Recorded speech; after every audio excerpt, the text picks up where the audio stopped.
Welcome back to the MMA Plug, presented to you by DenverSportsBetting.com on 98.1 FM Mile High Sports Radio. I'm your host, Jordan Kurtz, sitting here alongside Josh Fremd. We're about to get into the final swing of our Best of 2021 awards show. This Best of 2021 awards segment is being presented to you by Fat Ninja Combat Gear. If you go to www.fatninjacombatgear.com, check them out for some of the I think are some of the more cool original designs out there in the fightwear space. Let them, check them out, and I promise you, you will not be disappointed as far as that goes. I just got hooked up with a new care package from them, and I love it. I love it. I love it. I love it. So getting into the final run of awards for the year, we are going to hit it right away. We're going to discuss the fight of the year in 2021. And Jordan, there were so many good fights this year. So many, and we had a couple ones that we were thinking about, but then we took a step back and we recency bias. You can't be. You gotta have. You have to fill certain criteria for the fight of the year, and I think that this fight that we landed on and the fans also landed on is perfect for the fight of the year. What do you think about it? I agree. You know, the two very close honorable mentions that were out there were Miguel Baeza and Santiago Ponzinibbio, and then the one that Josh was referring to with the recency bias that, I mean, really you're splitting hairs. There's a lot of people that think that this was the fight of the year, and that was the Justin Gaethje and Michael Chandler. But the award winner for our 2021 fight of the year selection is going to go to Alexander Volkanovski and Brian Ortega at UFC 266. Josh, just talk about some of the stuff that was on the line there, why we came to that conclusion. We came to that conclusion because, just the stakes of it. It's for a championship in the UFC. And also, both of these guys were in some really tight spots, if we're being honest here. Like, Volk almost got finished. Like, I don't know any other human being who would have got out of that submission other than Volk. There was times where Ortega, you thought that guy was going to collapse, but he showed heart and he showed grit and he fought through it, and that was just, it made you feel alive. It made you feel something, and it just had you on the edge of your seat the whole time. Oh, yeah, that was an exhilarating 25 minutes for that fight. Yeah. And well earned as far as that award goes for Knockout of the Year in 2021. There's a couple different ways that we could go for this one. You could talk about the sheer brutal violence. You could talk about the look of the aftermath. You can talk about the creativity and the ingenuity that went into the knockout. There's obviously in some cases the seemingly insurmountable. Also, the seemingly insurmountable could have, if you're looking in that direction, well then you got to go with Usman knocking out Masvidal. Mm-hmm. Or if you're looking at just the pure carnage and the aftermath paired with some incredible creativity, that's Yuri and Dominic Reyes. Whew.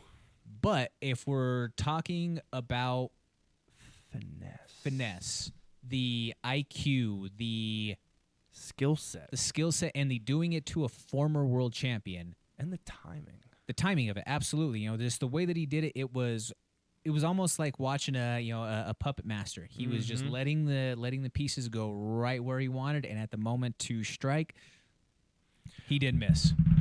We have Knockout of the Year is Corey Sandhagen with the flying knee against Frankie Edgar at 28 seconds in the first round of UFC Vegas 18. You can't really deny that one either. No, we can't. We literally could not deny it because the fans spoke to it. The fans told us we had a bunch of opinions, but it was just insurmountable. 100%. That's a lot of Corey Sandhagen fans out there in Colorado. Corey's been on the program before, so thank you for your support of the show and as well as of our Colorado fighters out there. Following the Knockout of the Year, it's only natural that we talk about the submission of the year in 2021. Again, there was a lot of great submissions that happened throughout the year. You could talk about Charles Oliveira choking out Dustin Poirier to cement himself as the undisputed champion. But, that, again, not to get ourselves caught up in that recency bias. I think that all the things going along with our winner, which happens to be Andre Muniz, it's not so much what he did. I mean, don't get me wrong, it's what he did, What but he it's did was pretty also crazy. who he did it to. Like who he did it to, when you understand who he did it to, Is what what he did makes is that much more significant. Yeah, when you do that against, and there's no slight at all to Dustin Poirier at all. It's just in that sense, that DP's a boxer. He's not really known for his jiu-jitsu.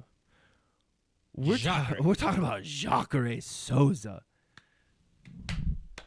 The guy is an absolute legend of the jiu-jitsu world, MMA world. The guy's an absolute animal. That's why he just walks like an alligator. That's why we do that. So if you can go out there and submit, and we're not talking just submit, ow, uncle, tap. We're talking about snapping his arm. Like, you could hear it, and you could visibly see it after it happened. Like, that's absolutely insane. Yep. And in that same vein, honorable mention has to go to Paul Craig against Jamal Hill. But yeah, when we're talking about, again, in the moment, who you did it to, how it played out, it has to be Andre Muniz in that particular situation there. We have the male fighter of the year in 2021. And Josh Fremd, who do we have? We have Kamaru Usman. This one is well-deserved. Well-deserved because when I think back on the year, you think of someone who, dominated the year in headlines and just performances in the cage. Dude, it has to be Kamaru Usman. Absolutely. There's some of these where you could throw out a few different candidates who have a strong case to present, one of them being a Charles Oliveira. He has a strong case to present, but in my opinion, when we look at the growth and the evolution in Kamaru Usman's game, his ability to round everything out and now also be an assassin on the feet, he overcame some adversity in that fight against Gilbert Burns, his former teammate and training partner, got clipped and got dropped, was able to come back and then finish Gilbert Burns. Mm-hmm. He knocked out Jorge Masvidal, who in 50 pro fights had never been stopped like that. And then comes back in an instant classic to close out the year against his arch nemesis in Colby Covington. Yeah. It just absolutely grabs your attention every time he fights. And people used to call him a boring fighter because in the beginning of his career, he was predominantly a wrestler. The guy didn't know how to throw a punch. He was learning on the job. Just absolutely, if you go back and watch all of his fights, absolutely dominated every single opponent. There was not a second. It almost Khabib-like. I say, honestly, more than Khabib-like. But now that he can piece you up with his hands, I don't see anyone taking that for a while. I agree. There's his next challenger seemingly someone who he's already beat. Already lapped him. He's already lapped him. So as we move along into the female fighter of the year, doesn't stray too far from the tree on this one. It really doesn't. It really doesn't. So we might as well hit it off right away. The female fighter of the year in 2021 goes to Thug Rose Namajunas. Thug Rose. She was 2-0 in this last year. She was the first female to reclaim the UFC title, and then she went on to defend that title against Weili Zhang in the rematch. And that was a fight where some people tried to, counter out or wanted to think that, oh, well, she got lucky with the kick in the first one. Yeah. It's a fluke, all this. Well, no. So she went out there and followed that up with beating her through 25 minutes. So I think that silences all the doubt on that. In my opinion, Thug Rose Namajunas has cemented herself by doing that. As currently as we sit today, she is the greatest women's strawweight champion that we've seen. All due respect to Joanna, but she has 2 wins over Joanna, so I can't give Joanna the nod over someone that she's beat twice. I know Joanna's your girl. I love Joanna, but I can't argue with numbers. But Jordan, speaking of this next award, it doesn't fall too far from the tree. It doesn't. This seems like a theme here, and it's just how it goes. This is how the year's gone for this team. But for coach of the year, we've already mentioned Usman, we've already mentioned Rose, already mentioned Gaethje. Might as well just go out and say it. Trevor Whitman is the coach of the year. To me, just for all those reasons that you mentioned, Josh, having 2 world champions who went 5-0 on the year, and then you have a #1 contender closing out the frame in 2021 in Justin Gaethje, it can't be anybody else other than Trevor Whitman. Can't.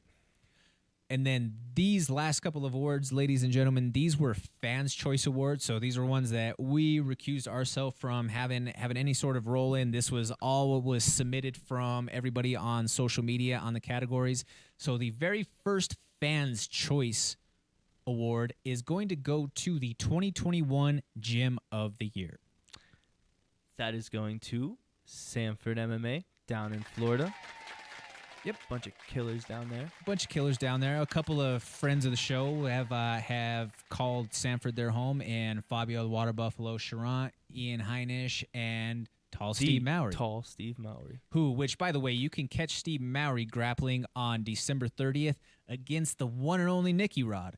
I mean, who doesn't want to see two big behemoths who can move fast and grapple like little guys? Talk about like being able to compete against high levels. Steve has also competed against Gordon Ryan. Now he's going against Nicky Rod. Like, that's pretty dope. That's awesome. That's dope. Yeah, absolutely. So good luck to you, Steve.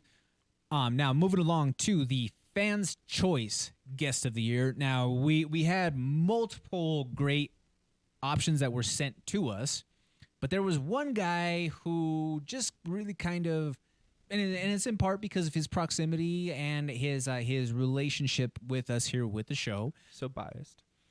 Yeah, so I mean, this one, our fans are probably biased implicitly to a certain extent from this, but it's also because he was our very first guest that we ever had on the show. He also, when we hosted our watch party up at the casinos this summer, he was the co-host for the program along there. And this last year in the UFC, he went a clean sweep of 3-0-1 with exciting performances all along the way.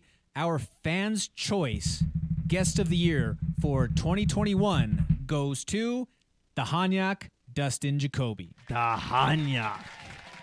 Congratulations, DJ. Thank you so much DJ. for always making time for us whenever you have the ability to come on the show.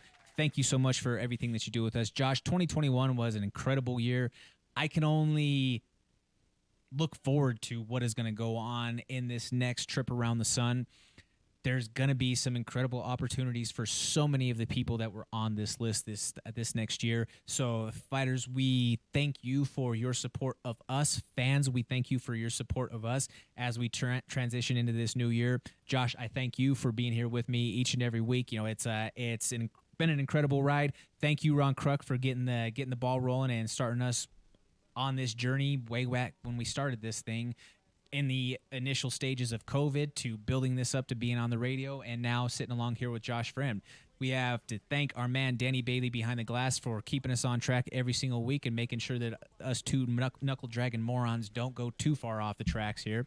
Thank you to Ryan Garcia of DenverSportsBetting.com. We want to thank our sponsors in the Grand Z Sports Casino, DenverSportsBetting.com, MyFitFoods of Denver, Comments from the Peanut Gallery, and Fat Ninja Combat Gear. I'm Jordan Kurtz. This is Josh Fremd. You can follow me at Comments from the Peanut Gallery. Follow Josh at Josh Fremd MMA. This is the MMA Plug presented to you by DenverSportsBetting.com on 98.1 FM, Mile High Sports Radio. See you next year.